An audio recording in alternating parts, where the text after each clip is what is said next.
Oh, hey, Tina.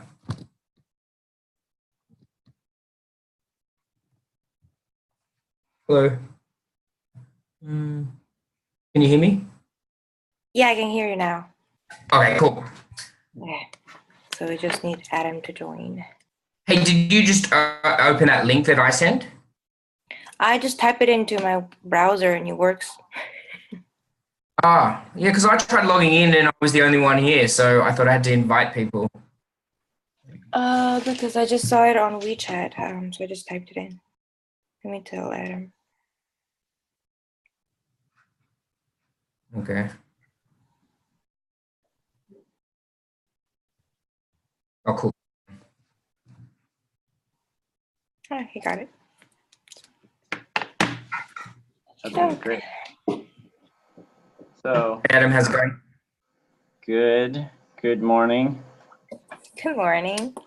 So I think in order to be safe, we should just all record this meeting. Yep. I think it's Okay. recording. It's recording already? Yep. Okay, and I'm gonna use Screencast-O-Matic to also record it. So then we will have multiple backups. Hey, can I ask you guys a question first? Of course. Yeah, hey, are you guys using a VPN when you use Zoom, or it doesn't matter? No, you don't need a VPN for Zoom. Okay, so I might use it without a VPN so it's faster. I use a VPN for everything, so. I just didn't want to cut out while this is happening, but I think it's okay. What VPNs do you guys use? I use PandaPal. I use Astral. Yeah, I use Astral. Oh, seems like, how much do you guys pay for it? I think it was like $7 a month for a year subscription. Oh, so it's about the same as mine. Mine is like 84 for a year. Yeah, same. Around that. Yeah. I think Astral's pretty good. It works most of the time. That's true. All right, so we're recording. I guess we should start to talk about these tools. My suggestion is we talk about the Dojo one last, because that one looked the best. I think we're going to talk about it the longest. Mm-hmm.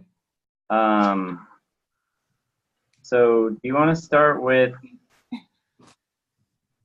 number one was called TeacherKit, right? Do you want to start with TeacherKit? Sure.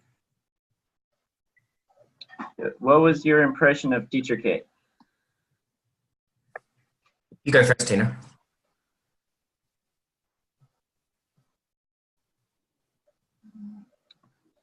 All right, I'll go first. So what I saw of TeacherKit was that it seemed like it has a lot of features, which is good. And based on the reviews I saw, some people liked it, but they didn't like some of the recent updates. Like the recent updates are crashing, and maybe some of the free features have turned into paid features. Is that the same impression that you guys got? Yeah, I thought it was good too. It has like a lot of functionality, like at doing attendance and behavior. But sometimes when you go into one of those, then you have to pay for any extra features, like the grading. It gives you just one category of grading, and if you want to add another category, you need to go to the premium. So I found that's a bit difficult with that website. Yeah, and Yeah, also I mean, just based on what I saw, I don't necessarily think I would use it. I think it's a good one for like high school use, but then again, you kind of have to pay for all the functions that, well, at least the functions that I really like, they were all paid. Even things like easy as seating chart. Like I really like the function that you can put the pictures of the students on their seating charts, which is a great way for me to remember my kids since I have like a lot of them. But still, even something as easy as that is actually a paid function. And also the reports and the grading, like you guys mentioned, they also require to be paid. And one of the other things that I noticed that it's more of an iPad app, because if you notice, a lot of the functions, even if you pay it, they don't work with Android or with Windows. And I think with iPhone, there's only one. I think it's only the seating chart that doesn't work with it. So it's more like an OS-based app rather than Android. So Yeah, I Right. agree. I noticed that when I use the Android, I downloaded it on Android, and a lot of stuff doesn't work. Probably the seating chart didn't work. So Yep. it seems to me like it would be the kind of app that you would like to use if your school pays for it and if everyone has iPhones or iPads. Would that be a good summary? Yeah. Yeah, and I agree. I don't think I would use it actually if we're coming to a group consensus. I wasn't that impressed compared to the Right. others. Maybe like if your school paid for it, then yeah, you'd probably use it. But if you're just the free option or nothing, then probably not, right? Yeah. All right, cool. I mean, I guess the last thing I would say about that is, you know, you do have to acknowledge that these companies have to make money. So it's not like we can really condemn them for charging money. It's just like, personally, would you use it, right? I just know I wouldn't pay my own money for it. So I feel like that's the ultimate decision. If I really like something, I think, and I thought it would make my job easier and more effective, I'd even pay my own money for it. But this, I wouldn't. Right. Okay, so I think the next tool was Instant Classroom. So what do you guys think of that one? I thought it was a little oversimplified. It's like you only have basically 3 tools to use. So one was that you can shuffle their names, you can create a seating chart, and you can actually create a random seating chart for them. I like that function, especially when you don't know your kids and you don't want like friends to sit together to like start talking in class. You can start shuffling them around. Um, and I think you can also put their picture. But it's a good thing for me because I created for all my classes. I had to create an Excel sheet of my own and take a picture of them and then actually name all of them. So it's a lot of work, especially I have 12 classes. But I think a function like this is actually very helpful. Um, but like I said, it only has very few functions. Like that's one, and another one I think it was create groups randomly, and that was pretty much it. And like generates their names randomly. So that's the only 3 things that I saw that I can do on it. But other than that, there's nothing else. Andrew? Yeah, I agree. The 3 functions. I kind of liked it though because I find some of the other apps I looked at have so many functions that I probably won't use. I just use it for one thing, and I kind of like the seating chart is the drag and drop. Because, like Tina said, I use Excel. I'm always worried I'm going to miss one student when I do the seating chart, and the kid's going to be like, "You forgot me." But the drag and drop's quite fun. It's really simple. The random name thing was pretty good. The only thing with the random name is it's got like a really small circle to click the random name. And I wonder if you're walking around the classroom, you're at the back of the classroom, you can't kind of use your mouse wirelessly to randomly generate. It's like a little bit fiddly. It's a small point, but I just thought that'd be annoying. You'd have to be right next to your computer, carefully clicking this really small button. Yeah. So my impression is that, like you said, it's a very simple tool with 3 things that you can do, but those are 3 useful things. So I might actually use this tool, and it seems to be completely free. There's no like, upselling at all. So I think it's useful in a limited sense. Like the tool that I probably would use most would be the random name generator, because I kind of do that by myself by using a random number generator and then going through a list of names. But I think just having a random name generator would actually be more convenient. So I can actually imagine myself using this tool, and I might use it. Yeah, I agree. I think I'm gonna use it. I know I have to make a new seating plan, so I think I'll try and use it. It's like less visually appealing than Dojo, for example, or the TeacherKit, but I don't think that matters because it's just simple. Yeah, and I think Yeah, it's it's effective. simple. It looks like it works for what you want it to do. And the random group thing's quite good too. You know, you can just quickly put them into random groups when you decide you don't want to put them based on interest or based on level. You just want them random. Just bang, here's a button. You're in groups. Move quickly. No arguments. Right. Now, before we talk about Dojo, I actually looked at one of the other tools, so I might just tell you guys about that. I looked at Too Noisy. Did you guys have a chance? Well, it's an interesting tool in that it's basically a noise meter on your phone, and it costs $4. And basically, like, you put your phone like in the front.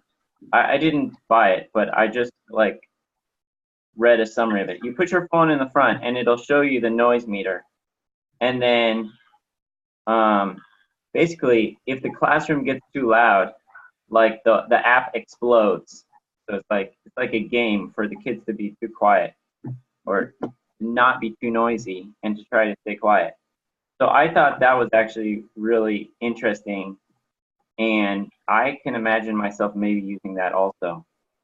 And it was just like $4 for one time, so I might purchase that at some point. Also, I'm working on the physics of sound right now, so I think that might be cool, just like for talking about the physics of sound as well. Did either of you look at a different tool besides the two that we talked about? If not, I mean, that's okay. No, I didn't. Okay. So should But we Adam, move on? Go sorry, just ahead. really quickly about that. I just wonder with like those smaller apps, do you sort of have to make a decision on using one app? Because can you keep switching between, use Dojo for something, use the Instant Classroom for the noise meter for another? Does that get a little bit cumbersome as a teacher to keep switching? Okay, No, so for me, most of my tools I would use on the computer. And then, maybe for this tool, if I was going to use it, I would not probably use it every day, but maybe just like a few times, like if I have an especially noisy class or if I want to like focus on talking about sound and loudness. So that's the use case that I would imagine for it. Mm. I think it's up to our choice to like what you want to use, because like for me, like our school provides ProNote for, I think it's a paid one too, for our grading, for grade books. So I don't need to purchase, let's say, another app for me to do my grade books.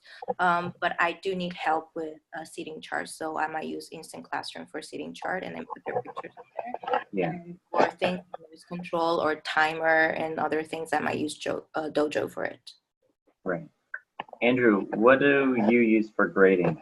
Or do you I use Jupyter. I think you use it too, don't you, Adam? Jupyter Ed. Yes, we use Jupyter. I mean, it's pretty good for grading. It doesn't really do much else besides grading. It does actually. It does other cool stuff like it does seating charts. I haven't really used them, but it does class quizzes that you can put online and peer review. You can get students. You can send each other's essays to each other, and they have to like peer review at least two, make some comments, and then the teacher can kind of see which students have checked which other students have given comments. So you could give grades based on how many people you peer reviewed. Interesting. I might have to check this out. As of now, I just use it for grading. Yeah. All right. Now, talk about Dojo. Should we talk about Dojo now? Yep. I see that. Dojo is really interesting in that, like, it seems to be very hot. People like really are impressed with it, and it got some awards like best education startup, like maybe 1 or 2 years ago. So I was really kind of interested in it, especially their business model. And their education tools look pretty good. What do you guys think?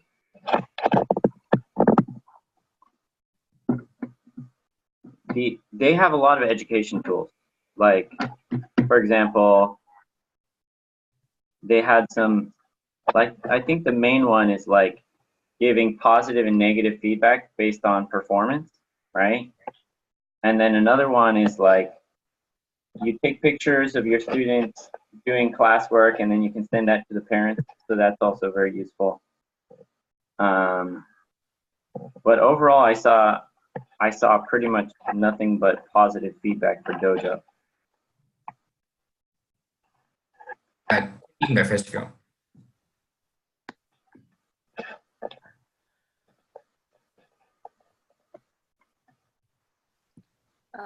So I actually created an account for it and I explored it a little bit. The first thing that they ask you is what school do you work for? And I type in my school and actually it's there. So it has a pretty broad database, I guess, or a lot of people are using it from different schools. And I found a lot of teachers in my school are actually using it as well. So I was able to like choose the one that says like join this school, and then you will see like all the teachers that are using it. So another good thing is you can also like talk to the teachers who are using it and then kind of like share feedback or talk about, or I don't know if you guys can actually see like if you guys have probably don't have that function, but it will be nice if we can see like what students do we have in common and then share things about that as well. And one thing that I really like about it is that you can actually get parents involved, and you can get the whole class in there like a forum and talk to the parents in a timely manner. So sometimes, I don't know, but sometimes parents, if you wanted to contact them, for me right now, I have to go into Pronote and look for their emails and try to find them, and sometimes they don't even know who I am, so it's kind of hard to communicate with them. But with it, they know that, oh, you asked me to join, and it's actually very simple because it gives you a PDF where you can give it to the kids to scan it so they can have it on their cell phone or iPad or whatever tool they use.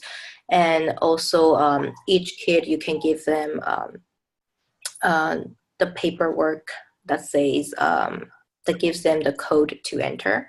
So each parent gets a specific one, and they will only enter the one pertaining to their child. So they only look at the feedback or whatever you want to share with them specifically for that kid and the whole class.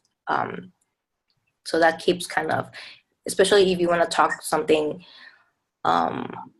specifically regarding that kid, it's much easier to contact the parents. I think behavior-wise, specifically, getting parents involved is very important. So I really like that feature and the easiness of using it in that sense. Yeah, I agree, Tina. I like the communication with the parents. And I think when you print those codes for the first time the parents log in, you can change language. So you can print those like kind of the login details and the instructions in Chinese, because I know that I use Jupyter and parents have accounts, but it can only send it to them in English, and all the parents just like, I can't read this, I don't know how to use it, I'm not going to use it because it's not in my language. But I saw that Dojo has multiple languages and a translator sort of linked when you send messages to parents. So I thought that would help in our context where we're, talking to parents across languages. So one thing that I noticed about it that might be a little bit of a difficulty for us is that it seems like it's more oriented for younger kids, like, with the little monster logos, and even like the videos about mindfulness and mindset, they're all kind of more for elementary kids. Do you think that you would have like a problem using it with high schoolers, considering like the younger theme? Yeah, I noticed that like the activities, I check them out. They're like elephant move, and I'm like, yeah, that doesn't really work with high school kids. But like I said, I if I were to use it, I will mix different tools. So I might use Instant Classroom for um, for their attendance. Like I said, I prefer to have their pictures on their seating chart instead of a little monster, because that does not help me remember them that much. But if I wanted to contact the parents and or share things, stories, or activities that we do in the class, then I'm gonna use Dojo. But I'm not gonna use any of those activities functions because, like you said, they seem to be more directed towards younger children. Right.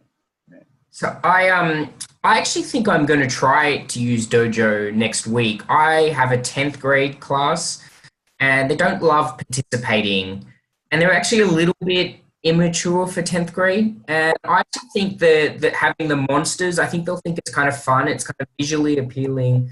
And I think I'll use it mainly for positive reinforcement is, I'm going to ask a question and I want people to kind of be putting up their hands, being like, I want to answer that because I want the monster to make a noise for me.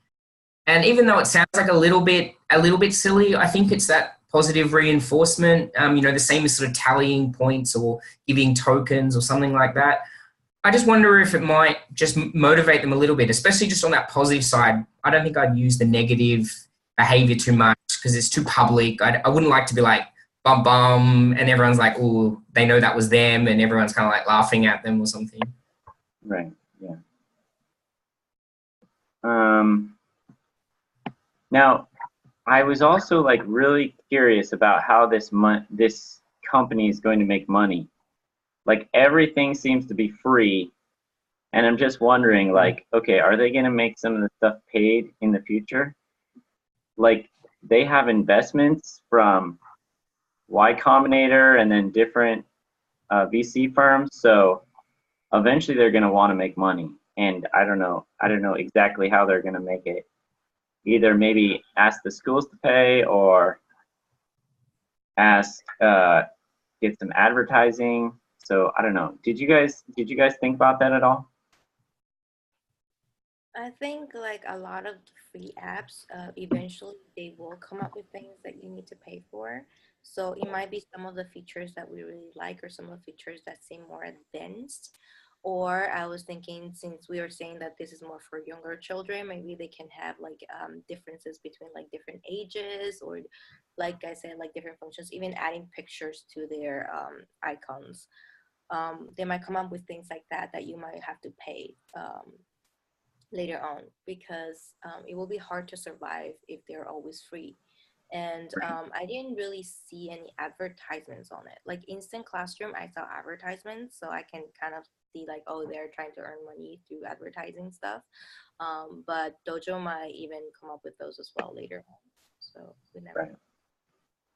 I mean, it's just something to look out for, especially if you get very dependent on it. Good point.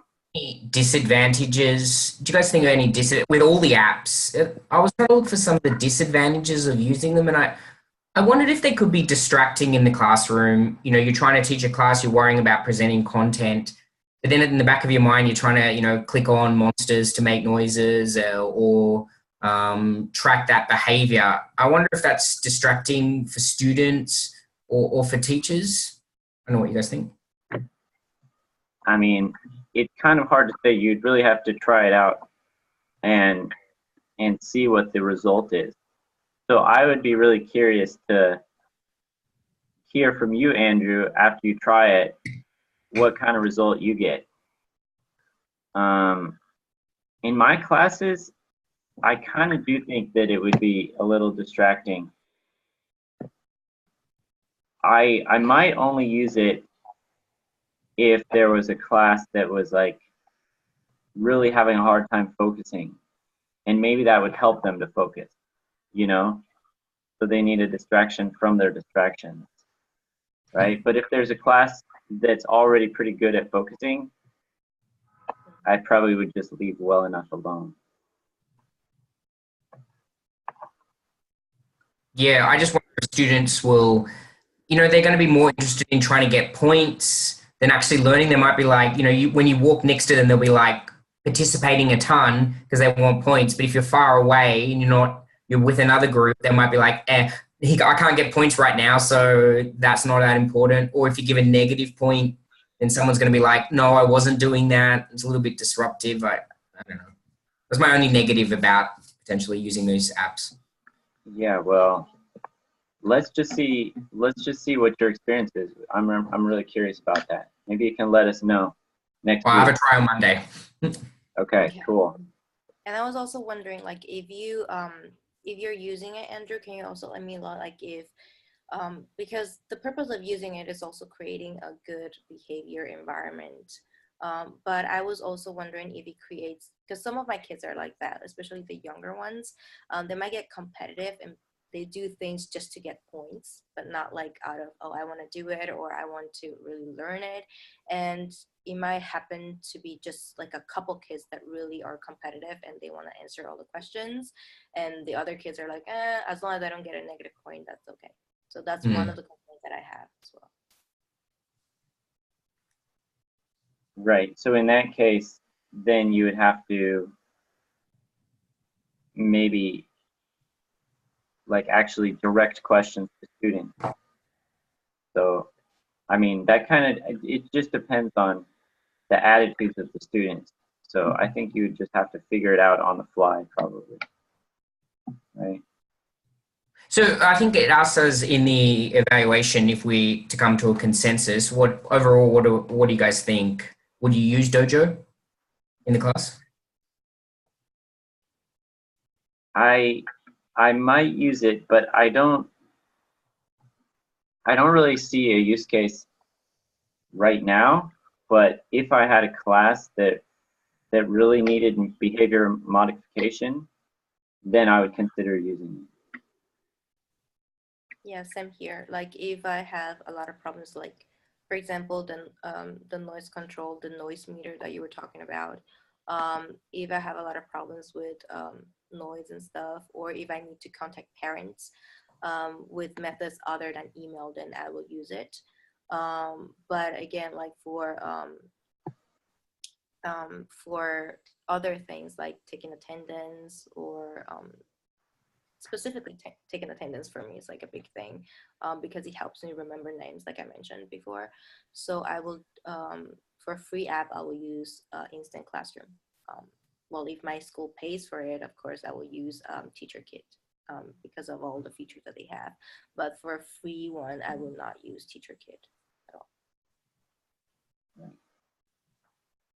So, I mean, I think the consensus is we might use Dojo if there was a situation where we felt like it needed it. And then for TeacherKit, maybe if the school paid for it. And for Instant Classroom, seems like we all probably will try it. Yep, I agree with that summary. I think that's what we come to. All right. Well, we just made it under the time limit.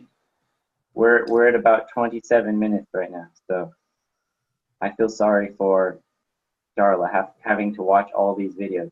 That's gonna be a real time suck. Thank you, Darla, for working so hard for us, and I hope this was enjoyable. Okay, are we done? Okay. Anything else? No. Thanks. Okay. Yeah, thanks guys. That was fun. Nice to chat with you guys. Have a good Sunday. Okay, see ya. Okay, bye-bye.